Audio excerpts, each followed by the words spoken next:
Je vous salue dans le nom précieux de notre Seigneur Jésus-Christ. Que la grâce et la faveur de Dieu soient sur vous tous. Merci d'être nombreux à votre émission. Chaque fois, chaque dimanche, vous êtes assis devant votre écran et vous écoutez la parole du Seigneur.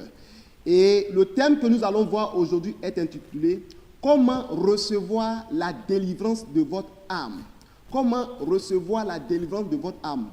Et je vais vous expliquer pourquoi la délivrance de votre âme.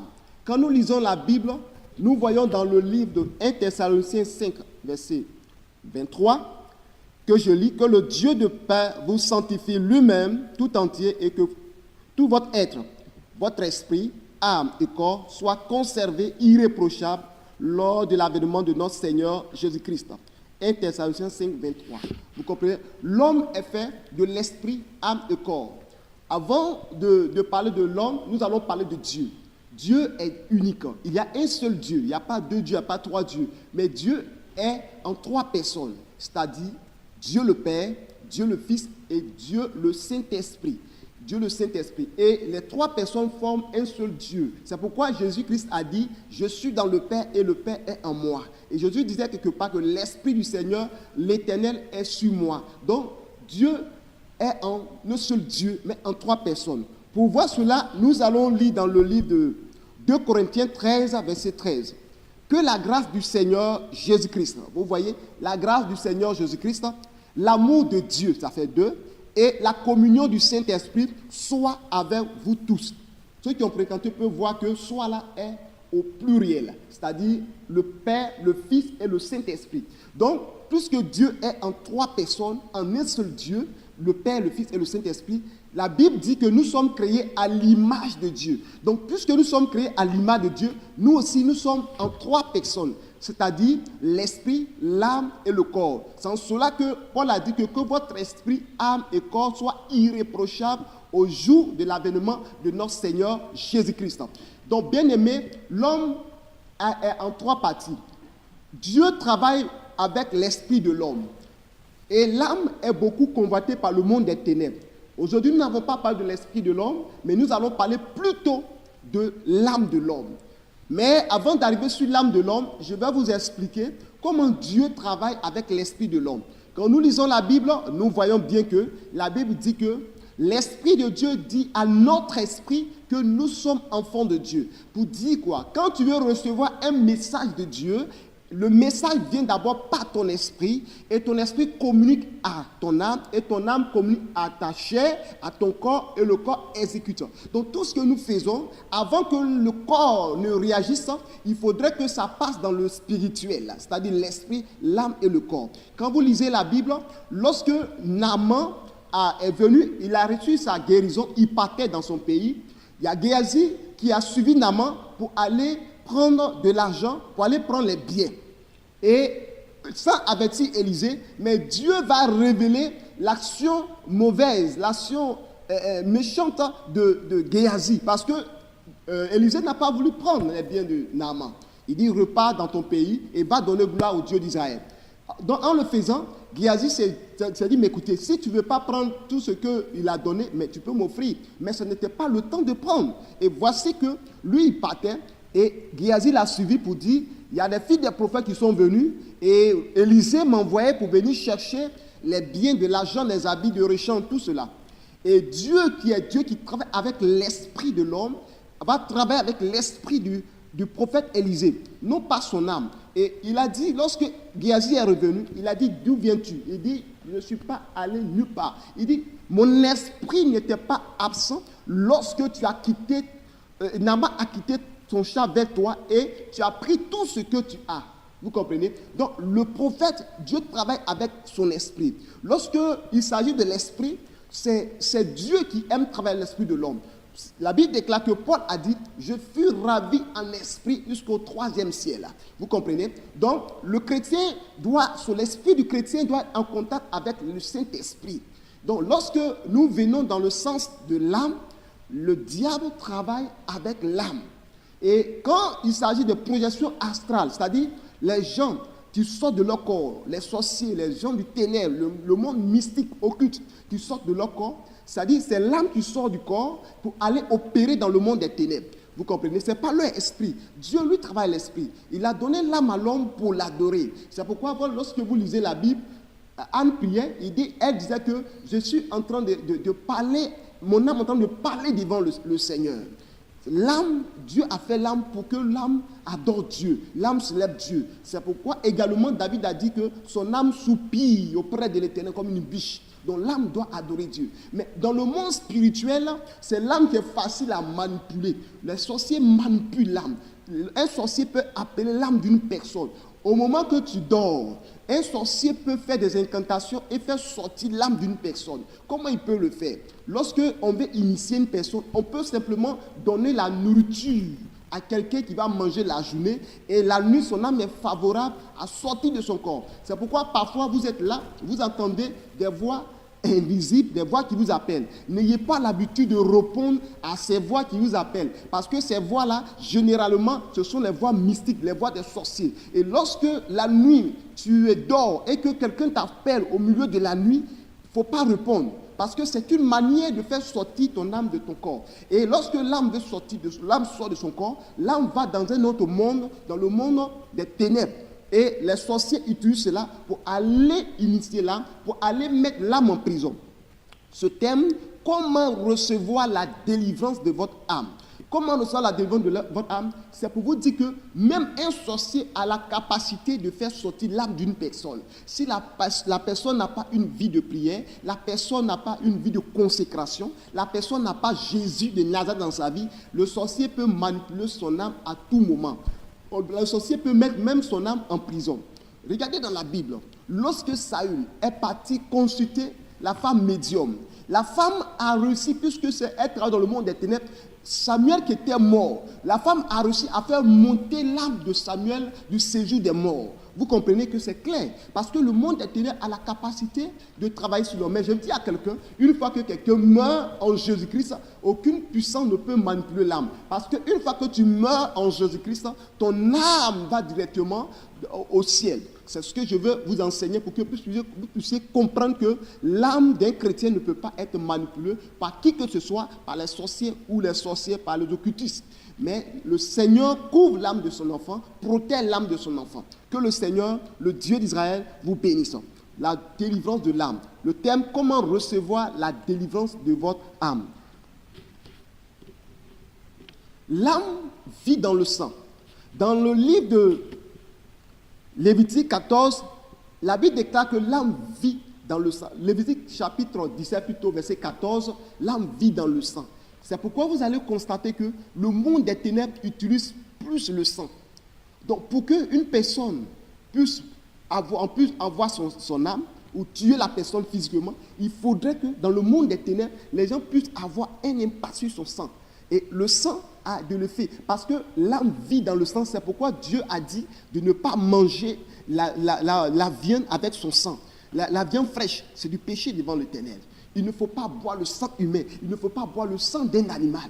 Donc, le monde des ténèbres, lorsque un sorcier boit le sang, je vais vous expliquer pourquoi ils aiment le sang. Puisque l'âme vit dans le sang, ils boivent le sang, c'est pour arracher la bénédiction de la personne, pour arracher la force, pour arracher la gloire, arracher son étoile. Donc, en buvant le sang humain, c'est déstabiliser la personne, c'est l'emmener à ne pas avoir la grâce que Dieu a mis au travers de cette personne. Puisque l'âme vit dans le sang. Donc, une fois que l'âme, il n'y a plus de sang dans une personne, l'âme ne peut plus vivre dans le corps de la personne. C'est comme une personne qui est dans une maison où il y a la fumée, la personne ne peut pas respirer. Donc quand le sang est pollué, quand il n'y a pas le sang dans un corps, l'âme est obligée de sortir du corps. Là, on peut parler même de la mort. Donc comment le sorcier va tuer le corps? Pour tuer le corps, le sorcier va mener une maladie dans le corps pour que le sang soit infecté avec plusieurs virus, plusieurs bactéries. Et quand le sang est infecté, le sang est pollué, le sang est même empoisonné,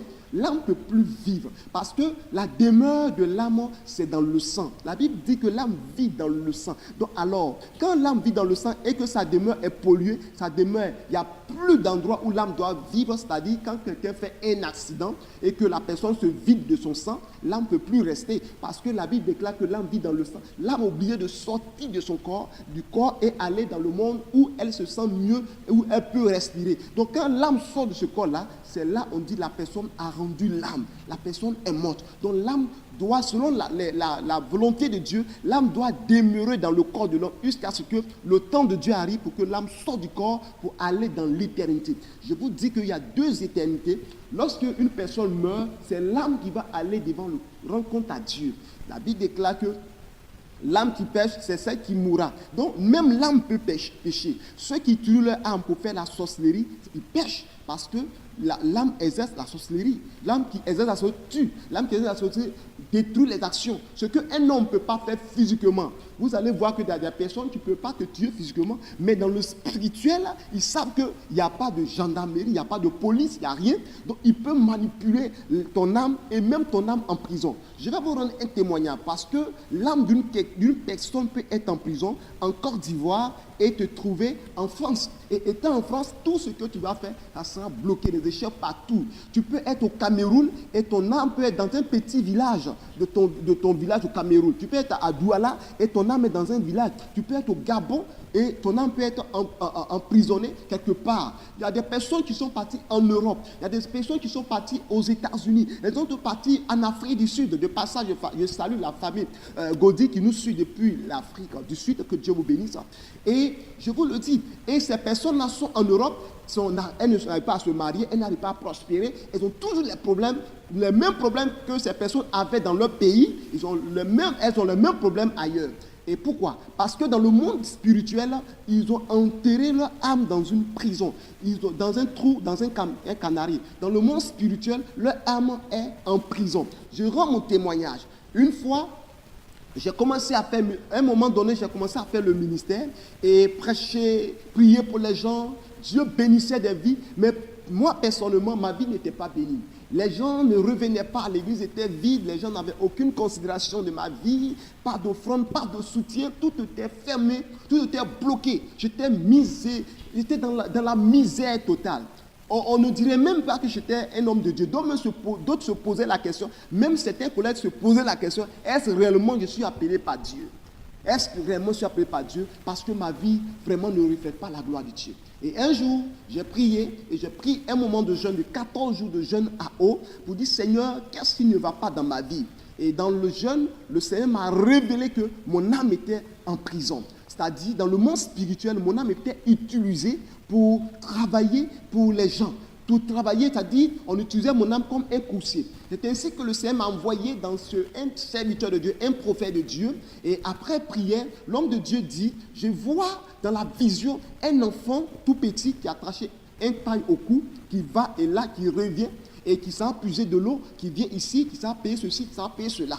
Et effectivement, dans la réalité, ce qui s'est passé autour de moi, c'était comme un coursier. Ça a été révélé que dans le monde spirituel, mon âme était utilisée comme un coursier. Alors que j'étais serviteur de Dieu, je prêchais, je chassais les démons. Mais dans le spirituel, le monde des ténèbres a réussi à emprisonner mon âme. Et l'homme de Dieu m'a donné des moments de jeûne. Il dit, quand tu vas partir, il faut jeûner, il faut prier, sans même m'imposer les mains. Et quand je suis venu, puisque j'étais un homme de jeûne de prière, j'ai prié, j'ai déclaré, et le Seigneur a libéré mon âme. Bien-aimé, l'âme d'une personne peut être en prison. C'est pourquoi je dis à quelqu'un, tu dois prier, tu dois dire au Seigneur de montrer l'état de ton âme. Parce que si ton âme est en prison, tout ce que tu fais est bloqué. Si ton âme a des problèmes, tu as toujours des problèmes. Je dis à quelqu'un, quand tu fais un songe et qu'on te poursuit, il y a des personnes qui font le songe, on les poursuit, on frappe sur la nuque avec un gourdin et ils se lèvent le matin, ils ressentent les mêmes douleurs. C'est ça l'âme. Pour que la personne puisse avoir, le sorcier puisse avoir, il faudrait que dans le spirituel, il arrive à atteindre ton âme. Je me souviens bien encore d'un témoignage d'une femme où j'étais parti prier pour elle. Elle dit qu'elle sentait des douleurs au niveau de sa tête parce qu'elle avait fait un songe où dans le songe, ils ont tiré sur elle. Et quand ils ont tiré sur elle, et lorsqu'elle s'est réveillée, elle a eu des douleurs pendant des années. Lorsqu'elle m'a rencontré, et je lui ai annoncé l'évangile, je lui ai parlé de Jésus-Christ de Nazareth qui est capable de délivrer son âme. Et lorsque nous avons prié, la même nuit, le Seigneur a délivré son âme. Et elle fait un songe. Dans le songe, elle a constaté que le même monsieur est venu encore, cette fois-ci, pour tirer sur elle. Mais elle a dit au nom de Jésus-Christ, donne-moi les balles. Et le monsieur lui a remis les balles. Elle dit au nom de Jésus, sois frappé et le monsieur a fui et elle s'est réveillée. Vous voyez, elle a eu la délivrance de son âme. Si cet homme était venu et il avait réussi à tirer encore une deuxième fois, c'est-à-dire la prière que nous avons faite, les mêmes maladies allaient revenir. Depuis ce jour-là, la femme a été guérie. Donc l'âme a besoin d'une sécurité. L'âme a besoin d'être protégée par la prière. Parce que une fois j'ai eu un songe où dans le songe, mon âme était dans une cage. Et les gens venaient, ils prenaient nos voisins. On était beaucoup qui étaient dans la cage. On était tous accroupis. On prenait une personne, on envoie. Et j'ai fait 2 fois sur le même rêve. Et lorsque je me suis réveillé, le Seigneur m'a dit que ton âme en prison. C'est à la suite de cela que lorsque je suis parti rencontrer l'homme de Dieu pour dire, je ne comprends pas mon ministère, rien ne bouge. C'est là, par la révélation, ils m'ont expliqué que mon âme était en prison. Et lorsque j'ai prié, par la grâce de Dieu, je suis parti jusqu'au Ghana.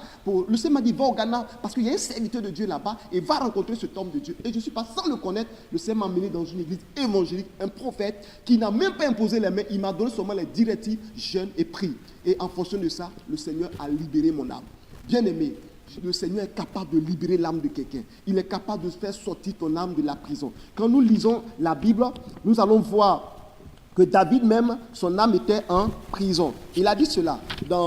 On va prendre dans le psaume 142, le psaume 142. Notre âme s'est échappée comme l'oiseau du filet des oiseleurs. Le filet s'est rompu et nous sommes échappés. Notre secours est dans le nom de l'Éternel qui a fait les cieux et la terre. Le psaume, c'est le psaume 124, versets 7 à 8. 124. David même dit que son âme s'est échappée. C'est-à-dire, David, dans la Bible, on ne voit pas quelque part où David a été en prison. Mais David parle de la prison de son âme. Et en priant, David dit que son âme s'est échappée et a été libérée du filet du oiseleur. Donc, dans le monde spirituel, le sorcier peut lancer un filet pour avoir ton âme et faire de toi un prisonnier. Faire de toi une prisonnière. C'est pourquoi il y a des personnes dans leur vie, elles sont des prisonniers de sexe. Dans le spirituel, ton âme est utilisée comme une prostituée. Dans le spirituel, ton âme est utilisée comme un coursier. Et tout ce qu'ils font dans le spirituel, il y a eu des répercussions sur ton corps. C'est pourquoi tu as besoin que ton âme soit délivrée. David a dit ceci encore, comme je l'ai dit, c'est Psaume 142, versets 7 à 8. Et je lis, « Sois attentif à mes cris, car je suis bien malheureux. Délivre-moi de ceux qui me poursuivent, car ils sont plus nombreux, car ils sont plus forts que moi. Tire mon âme de sa prison, afin que je célèbre ton nom. Les justes viendront m'entourer quand tu m'auras fait du bien. » Alléluia. David parle de son âme en prison et David même prie pour que son âme soit délivrée de la prison. Tu as besoin de prier pour que ton âme soit délivrée de la prison. Certaines maladies peuvent te quitter. Si ton âme est guérie, tu seras guéri physiquement. Parce qu'il y a des âmes qui sont malades, il y a des âmes qui sont envoûtées, il y a des âmes qui sont des paroles de folie sur ces âmes-là. Et physiquement, ces personnes sont folles. Donc je dis à quelqu'un, tu as besoin que ton âme soit délivrée. L'âme est une révélation que je vais apporter à quelqu'un. Vous voyez dans la Bible, David et Jonathan ont fait alliance de leur âme, au point que la Bible dit que l'âme de Jonathan s'est attachée à l'âme de David. Et depuis ce temps-là, les deux ont une seule âme. Quand Jonathan est mort, David même a pleuré, parce que l'alliance de l'âme est une alliance très forte, très forte. David disait que l'amour qui me lie entre toi et Jonathan est plus fort que l'amour de mes femmes. Vous comprenez? Donc, dans le monde spirituel, on peut lier ton âme à un esprit, on peut lier ton âme à un sorcier, on peut lier ton âme à un animal, au point que ta vie que tu mènes est rattachée à un animal, est rattachée à une personne. Il faut que ton âme soit rattachée au Seigneur pour exalter le Seigneur comme David pouvait le dire. L'âme a besoin de délivrance, l'âme a besoin de restauration. Et l'âme aussi a besoin de bénédiction. Quand vous lisez la Bible, vous voyez très clairement que Isaac, qui voulait bénir son fils avant de mourir, a dit, il voulait bénir Esaü bien sûr, mais malheureusement, c'est Jacob qui a été béni, malheureusement pour lui, mais heureusement pour Jacob et pour sa mère, parce que la bénédiction vient de Dieu. Il dit, envoie-moi un mets pour que je mange et que mon âme te bénisse. Et cette bénédiction est une bénédiction éternelle. Quand l'âme d'une personne bénie énorme, c'est une bénédiction éternelle. L'âme de son père Isaac l'a béni, au point qu'aujourd'hui, Jacob a eu les 12 tribus qu'aujourd'hui nous parlons, Israël. Israël existe encore parce que l'âme de la bénédiction de l'âme est une bénédiction spirituel qui a de l'effet sur l'homme, ça a de l'effet sur la vie d'une personne, ça a de l'effet sur un ministère. Je bénis quelqu'un par l'âme au nom puissant de Jésus de Nazareth. Que la bénédiction de Dieu s'attache à ton âme, que la bénédiction de Dieu t'attache à ta vie et que la grâce de Dieu soit ton partage partout où tu iras et que Dieu te donne la victoire sur toutes les forces des ténèbres qui veulent toujours engloutir ton âme dans une prison. Que le Seigneur vous bénisse. On continue et nous voyons également que la bénédiction de l'âme est très importante. Mais avant cela, je vais vous rendre un témoignage. Une année, j'étais en train de faire un programme de prière, un programme de feu, de délivrance, dénommé Alliance 12, que nous venons de faire. Nous faisons chaque année. Et je vous le dis, que je priais pour une femme qui était en France. Et la maman m'a dit que ma fille en France, son problème, c'est qu'elle commet l'adultère. Avec un homme, elle vient en Côte d'Ivoire pour commettre l'adultère. Et son mari était un blanc, un français. Mais son problème, c'est que son âme a été mariée à un esprit dans le monde des ténèbres ici. Donc, c'est ce qui faisait qu'elle avait un problème de sexe. Elle n'était pas satisfaite avec son mari. Elle laissait son mari pour venir en Côte d'Ivoire. Mais lorsqu'elle est venue en Côte d'Ivoire, elle s'en va comme elle a dit, elle repart. Et sa maman est venue. Au moment où on priait, Dieu me révèle que l'âme de cette femme est en prison et elle a été mariée dans la sorcellerie par le monde des ténèbres, par un homme. Et lorsque j'ai prié, au cours de la prière, le Seigneur m'a dit, c'était à 1h du matin, que son âme est délivrée. Et je dis à la femme que l'âme de votre fille est délivrée. Au même instant, Dieu me dit qu'elle va appeler. C'était à 1h du matin. Et je vous l'assure, à moins de 7 secondes, la femme appelle et son âme a été délivrée. Elle dit, c'est ça. Depuis, elle n'arrive pas à dormir et elle a causé avec moi. J'ai prié pour elle. Elle était stérile. Par la prière, Dieu a permis qu'elle est tombée enceinte. Son mari, ce Français qui ne travaille pas, a eu du travail au même endroit, au même instant. Et Dieu a béni cette femme-là, a béni son mari. Aujourd'hui même, elle est passée de la stérilité à la fécondité. Parce que son âme même était liée. Je dis à quelqu'un que ton âme a besoin de délivrance. Je vais parler encore d'un autre témoignage qui m'a marqué, qui m'a touché. J'étais parti dans un pays de la sous-région pour un ministère, pour des séminaires, je ne vais pas nommer le nom. Et lorsque je suis arrivé là-bas, il y a un hôtel où il y avait un arbre. Dans ce arbre-là, nous sommes arrivés pour aller visiter. Et les gens m'ont dit qu'il y a un lieu touristique. Mais le prêtre qui était là m'a dit, ce prêtre vaudou, on lui a demandé, mais ce arbre mort, ça fait des années, ça fait plus de 600 ans. Mais pourquoi vous ne voulez pas faire tomber ce arbre-là? Il a dit simplement que nos âmes sont à l'intérieur. Mais il dit, mais quels sont les âmes? Il dit, ce sont des hommes, nous avons lié leur âme dans ce bois-là. Donc, l'homme de Dieu est avec moi. Il dit, mais comment faire pour sauver l'âme de ces personnes? Il dit, il faut des sacrifices de bœufs, de moutons. Et celui qui vient, d'ailleurs même, on vend des âmes et on achète des âmes aussi pour mettre à l'intérieur. C'est notre commerce. Vous voyez? Donc, quelqu'un peut avoir son âme dans un arbre. Après la prière, nous allons demander à Dieu de briser ce arbre-là pour que les âmes liées pendant des années, qui souffrent, qui sont dans la pauvreté, dans l'échec, qui n'arrivent pas à travailler, que ces âmes soient délivrées dans le nom de Jésus. Donc je dis à quelqu'un que l'âme d'une personne a besoin de délivrance, que Dieu libère ton âme. Et parfois, pour apporter la maladie dans le corps d'une personne, vous allez voir que la Bible déclare que l'âme vit dans le sang. C'est dans le sang qu'il va apporter la maladie. Le cancer, c'est une maladie du sang, c'est que c'est une maladie de l'âme. Le sida, c'est une maladie du sang, une maladie de l'âme également. Et tout ce qui est de MST, toutes ces maladies-là, ce sont les maladies qui sont liées au sang. Toute maladie qui est liée au sang est une maladie de l'âme. Donc, une fois que l'âme est atteinte, le corps est atteint. Donc l'âme a besoin d'être délivrée, l'âme a besoin d'être restaurée. Quand l'âme est bénie, le corps est béni. Quand l'âme est délivrée, le corps est délivré. Donc toute personne qui a son âme liée dans le monde des ténèbres, je déclare maintenant, au nom puissant de Jésus-Christ, que ces âmes soient délivrées dans le sang de Jésus-Christ. Toute personne qui a son âme croupie dans le monde de la sorcellerie, que les chaînes soient brisées. Que le Seigneur soit libéré. J'ai tellement de témoignages. Il y a des personnes que j'ai fait la délivrance, ou dans la délivrance, après, ils ont fait des visions. Il dit, au moment que l'homme de Dieu est en train de prier, j'ai vu que les anges sont venus me libérer dans une pièce noire, et je suis sorti, les chaînes sont tombées, et je me suis retrouvé au dehors. Et en fonction de ça, en fonction de ces témoignages, nous avons vu que ces personnes ont été délivrées et guéries. Je dis à quelqu'un de croire la parole, que le Seigneur peut délivrer l'âme d'une personne, le Seigneur peut libérer l'âme d'une personne. Et comme vous le savez, je suis un écrivain, auteur de plusieurs livres, et ce thème est tiré de mon livre, La délivrance de l'âme. Pour ceux qui veulent plus d'informations, en bande, les contacts sont là. C'est un enseignement complet, on ne peut pas le donner en quelques minutes. La délivrance de l'âme, c'est un enseignement très approfondi. Beaucoup l'ont lu, beaucoup l'ont expérimenté, beaucoup ont été délivrés au travers de ce livre. Que Dieu vous bénisse, la délivrance de l'âme. Pour ceux qui veulent nous rencontrer, nous sommes à Angré-Château. Nous faisons nos cultes de 9h à midi. Angré-Château, c'est à Abidjan, en Côte d'Ivoire. Pour ceux qui veulent venir, vous arrivez au château d'Angré, vous pouvez nous appeler et il y a des personnes qui viendront vous chercher et vous pouvez venir faire vos cultes avec nous. Ceux qui veulent faire le culte avec nous, nous faisons le culte de 9h à midi. Et pour les jours de réception également, nous faisons les réceptions. Le prophète d'Oliveira, votre serviteur, reçoit chaque jeudi de 9h à 14h.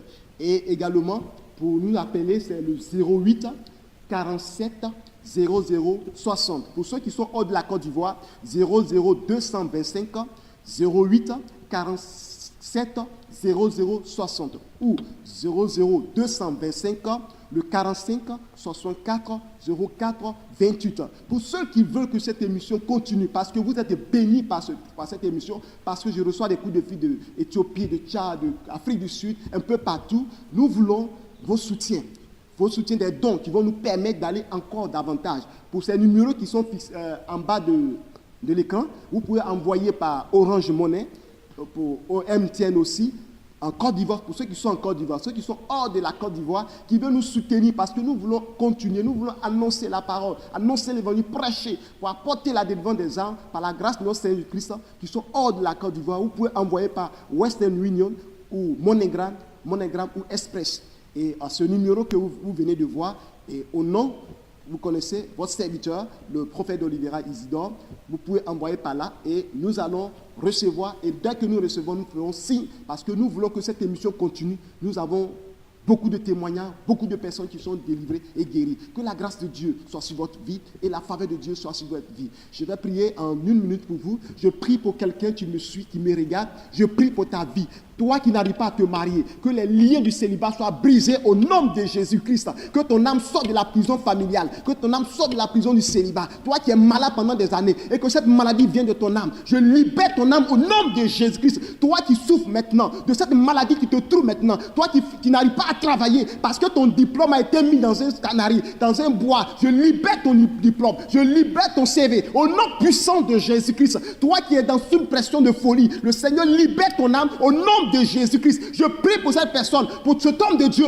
où ton ministère a été lié quelque part. Je libère ton ministère et que le ciel s'ouvre sur ton ministère au nom de Jésus-Christ. Que l'âme des personnes qui sont en Europe, qui sont aux États-Unis, qui sont quel que soit le lieu où ils sont, et que leur âme est dans leur village, est dans un canari qui a été implanté quelque part, que le sang de Jésus les libère, que les chaînes soient brisées et que la puissance de Dieu libère la vie de quelqu'un au nom de Jésus. Soyez bénis au nom de Jésus. C'était votre serviteur, le prophète d'Oliveira Isidore. À la semaine prochaine, à la même heure. Shalom.